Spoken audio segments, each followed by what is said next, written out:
Listen, you need to move out. We've decided to stay in his house. What? It's too crowded for us newly married couple to have everyone here. And this isn't even your house. If you don't like it, find your own place. Sophie can stay here if she wants. Kicking her out is unfair. My mom's words made me feel relieved, but my brother and his wife were still unhappy. This happened 5 years ago when my younger brother, right out of college, brought his girlfriend home and said he wanted to marry her. My name is Sophie. I'm 33 now, and my brother, who's 5 years younger, got married right after college. His wife was still in college, 3 years behind him. My brother and his wife really wanted to tie the knot right away, but our parents suggested waiting until she finished college. Oddly enough, her parents didn't mind either way. It seems like she's a carefree spender, and her folks just want her out of the house as soon as possible. We'll cover her tuition today, but after that, she's your responsibility. So anything other than her education isn't our concern, they said casually, not wanting to bother with rent. The newlyweds chose to stay with our parents. Thankfully, our dad, who used to be well off, owned a spacious old house. With enough space, it wasn't a big deal for them to live together. My dad grew up in a wealthy family, so he never faced money troubles like a regular worker. He hardly shared his thoughts, always wearing a smile and seeming a bit out of touch with reality. Mom often guided him, but I never saw him lose his temper. "I got a talking to from your mom again," he'd say with a chuckle. Dad was easygoing, taking everything in stride, which is probably why he and Mom got along so well. I adored Dad. He'd just laugh along when Mom scolded him. And so began the living arrangement with a newly married couple. My sister-in-law doesn't lift a finger around the house. She doesn't even bother with the vacuum or sorting her laundry from ours.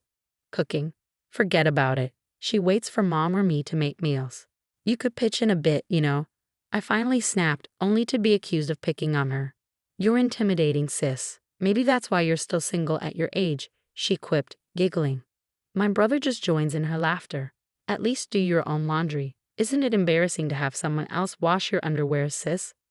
I thought we were all one big happy family. She'd fake tears for sympathy.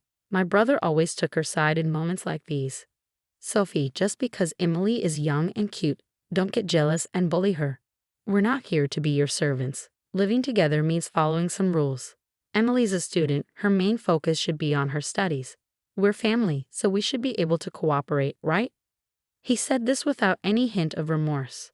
Even though Mom suggested they get their own place and help us with rent, he brushed it off. "If we move out, it has to be a fancy apartment. We can't settle for something cheap," such selfishness. When I asked Dad to intervene, all he'd say is, "It's tough for just the two of them to manage. They're still young." And because of that, my brother and his wife felt even bolder. When I hit 30, I got engaged, and it was a stroke of luck. My future husband was a client from work, and we hit it off during meetings. He was thoughtful and kind, so when he asked me out and then proposed, I was over the moon. Finally tying the knot, surprised someone would want you. "Better make sure you don't mess it up," my brother remarked. "Glad you found a buyer. Can't wait for the busybody sister-in-law to be out of our hair." My parents chimed in, blessing our union wholeheartedly. I'd visit my parents occasionally, but my brother and his wife hadn't changed. She graduated the next year but didn't work or help around the house. When I tried to advise her, I was told I was a stranger now and shouldn't meddle. But I had a feeling they weren't leaving because they wanted to keep hold of the family assets. Deep down, they were probably relieved they didn't have to share them with me, now that I was married and gone.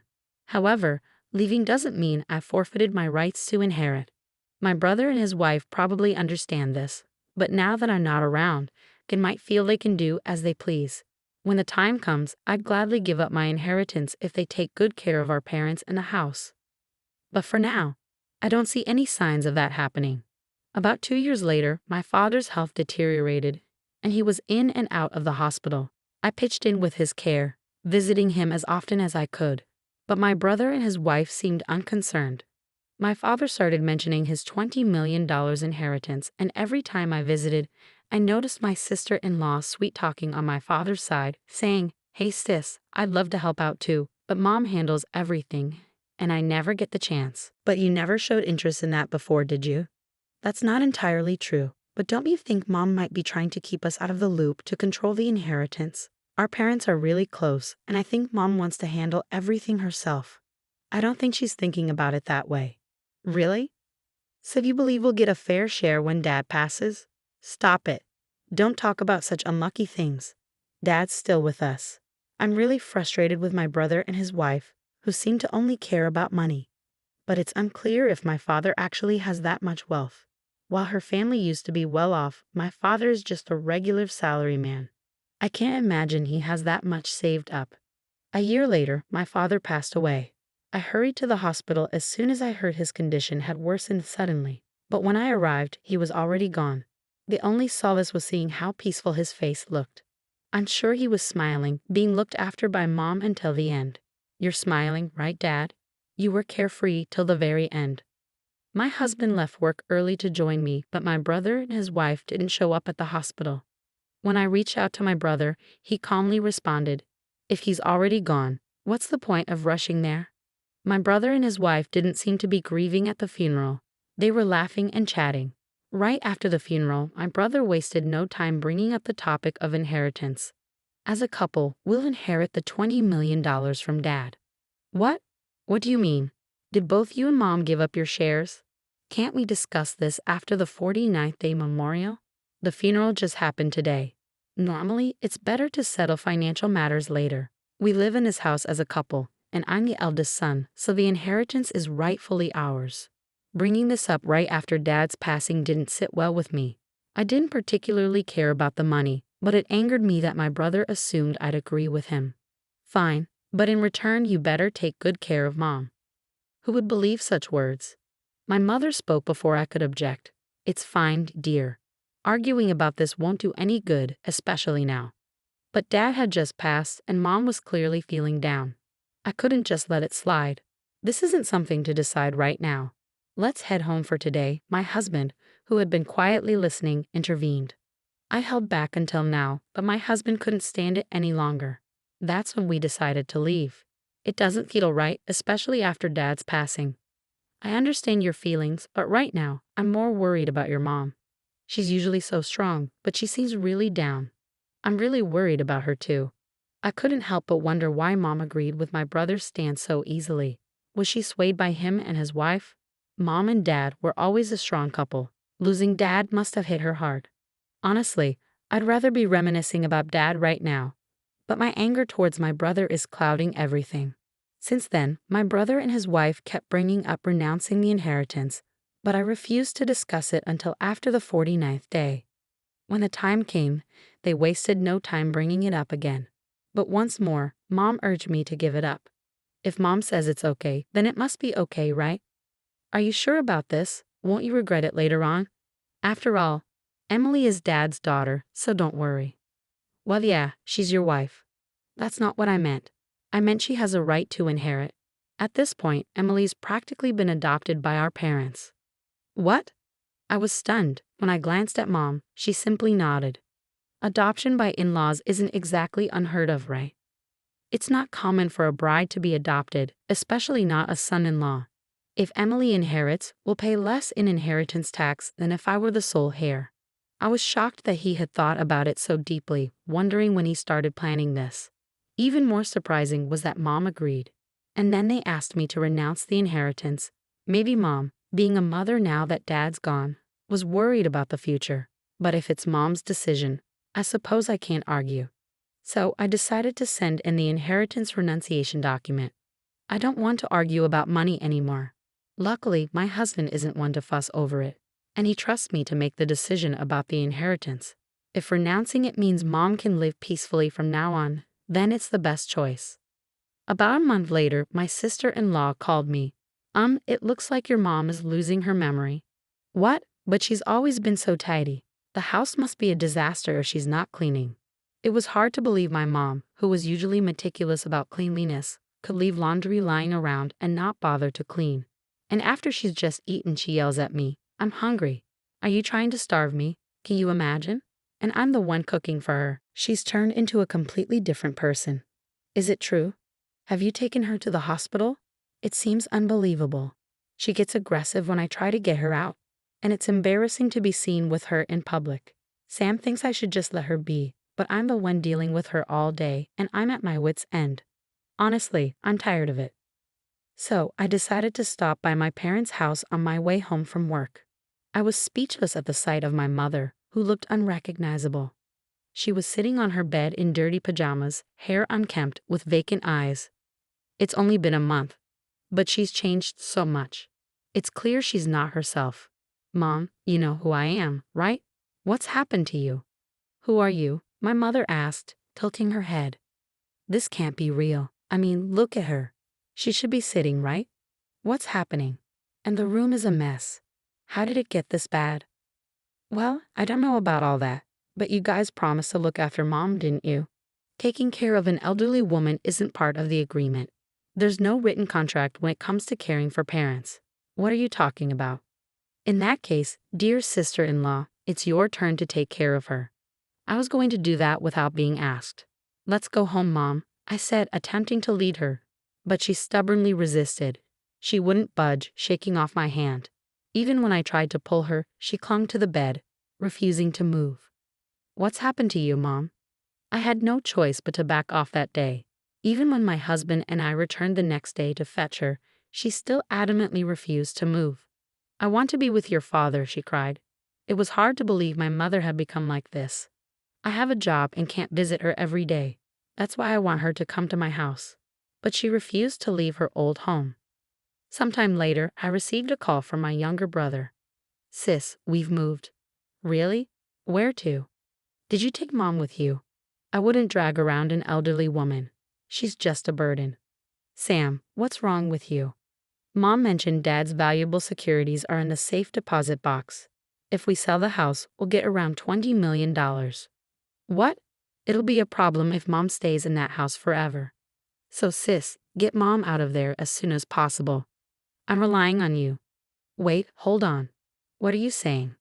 So that's the situation. Please take care of mother-in-law. As soon as my sister-in-law, who seemed to have taken over my brother's role, made that statement, the phone abruptly went dead. Despite repeatedly dialing, they didn't pick up. I left work early and rushed to my parents' house to persuade my mother to come to my place. I anticipated her usual resistance, but this time she quietly agreed, which was a relief. It seemed like Mom understood that nobody was staying in that house anymore. She remained silent during the drive home. But when we arrived, she suddenly perked up. Huh? Can I use your bathroom? She asked and hurried inside. I was perplexed and stood there, trying to make sense of it. The mother I just saw was unmistakably the same as before. What in the world is going on? I felt like I'd been struck by lightning. When my mother emerged from the bath, she requested some clothes. I quickly fetched her some of my own and a fresh set of underwear I bought for her. Ah, I feel so refreshed, she exclaimed with a bright smile, drying her hair with a towel. Mom, what's happening? I asked, just as my husband walked in. Like me, he looked stunned at the sight of my mother. Suddenly, my mother burst into laughter. That was quite the performance, wasn't it? I used to be in the drama club in high school. They say to deceive the enemy, you must first deceive your allies, and it seems to be true, doesn't it? So it turned out my mother was feigning senility. But why? I couldn't make sense of any of it. Just wait and see. That couple will do something worse soon. By that couple, do you mean Sam and his wife? Exactly. That couple's relationship is solely built on money. Then my mother proceeded to fill us in on what had transpired. Both my husband and I were amazed by my mother's cunning. The following week, my brother called, furious. Hey sis, you knew about this and didn't say anything, did you? What's going on? What are you suddenly talking about? There's no inheritance from Dad at all. When I checked the safety deposit box Mom mentioned, there were only loan agreements inside. So remember that $20 million? Well, it's actually a $20 million debt. Did you not bother to check? Typical of you, the only son in our family to inherit all of Dad's debts. Well, technically, that's still part of the inheritance. In the past, Dad, being too trusting, had acted as a guarantor for a friend's business without Mom's knowledge. The business failed, and the friend kept borrowing from Dad until it went bankrupt, leaving behind only the debt. And to make matters worse, the friend disappeared without a trace. It turns out that our family home had been put up as collateral due to the debt incurred back then. This might have even contributed to Dad developing dementia. It was only then that Mom found out about it. Dad kept saying there's a $20 million inheritance. Dad's words led my younger brother to mistakenly believe there was a hefty cash inheritance. So he and his wife decided to move in with our parents to seize as much money as possible. Dad, without suspecting anything, agreed to my brother's plan. But Mom saw through my brother's scheme and chose not to object. She knew he was so eager for the inheritance that she could simply hand it over to him. To shield Dad's dementia, Mom deliberately kept my brother and his wife away from him. And after Dad's passing, when my brother and his wife finally showed their true intentions, Mom pretended not to notice to observe their reaction. She bided her time for the right moment. Then I'll renounce the inheritance too. It's too late for that. Did you know you can only renounce an inheritance within 3 months of learning about it? We're well past that period now, so you two will have to shoulder the debt together. Mom had been waiting for this moment. She feigned senility until the deadline for renouncing the inheritance had passed. My brother's only goal in living with Mom was to extract information about Dad's inheritance. When the time came, Mom casually mentioned the safety deposit box as if it had just occurred to her. With the information they needed, my brother and his wife swiftly left the house. All along, they had been playing into Mom's hands. Emily is threatening divorce if she doesn't get any money. But legally, she's Dad's child, so she can't escape the debt even with a divorce, right? I see, but I quit my job, thinking I could live a life of luxury with $20 million. But I don't have that kind of money. Oh dear, you've really gotten yourself into a mess, haven't you? So, naturally you'll help me out, right? Why should I help you? You're the one who pushed Mom and me to renounce the inheritance, so I shouldn't be involved anymore. Well, thanks to you, I'm in this mess. I'm sure Dad is crying tears of joy to have such a dutiful son. Good luck paying back the debt. The family home was seized due to the mortgage, leaving the land and house, worth nearly $720,000, insufficient to cover the debt. My brother and his wife struggled to make repayments while their marriage suffered under the strain of financial stress. As Mom predicted, they eventually divorced, consumed by constant money disputes. Mom agreed to dissolve the adoption, making Emily a stranger to us. She likely hoped this would absolve her of the debt, but reality is unforgiving. Despite the dissolution, Emily still inherited the debt from her father's passing. You deceived me. My sister-in-law stormed in, her anger palpable. However, we hadn't intended to deceive her. Mom was heartbroken to see my brother and his wife happily calculating money instead of mourning their father's death. She remained silent, overwhelmed by their greed. Their behavior served as a cautionary tale of the consequences of unchecked greed. Afterward, my brother continued to pester us for money, prompting us to relocate without informing him. To my surprise, I discovered that Dad had taken out a substantial life insurance policy with Mom and me as beneficiaries. Despite his passing, he had diligently kept up with the premiums. The fact that my brother wasn't listed as a beneficiary left me questioning whether Dad had been aware of the situation all along. Despite his seemingly carefree demeanor, perhaps the true strategist in our family wasn't Mom, but Dad. He had once murmured, "There's a $20 million inheritance. Whether intentional or not, I can't say for certain now. My husband and I used the insurance payout as a down payment on a new home." Meanwhile, my brother and his ex-wife seemed to be working while dealing with pressure from loan sharks. Their troubles were no longer my concern. Even after our move, my brother persisted in contacting us, demanding to know our whereabouts. That's when I mentioned the insurance money. "You renounced the inheritance, so that money should be mine," he shouted. However, inheritance renouncement and life insurance are distinct matters. Unlike inheritance, life insurance payouts go directly to the named beneficiary. I explained this to him and promptly blocked my brother and former sister-in-law's contact details. Now we're enjoying a peaceful life as a family of 3. Mom is thriving both physically and mentally, the epitome of good health. My husband and I pray that she continues to live a long and fulfilling life.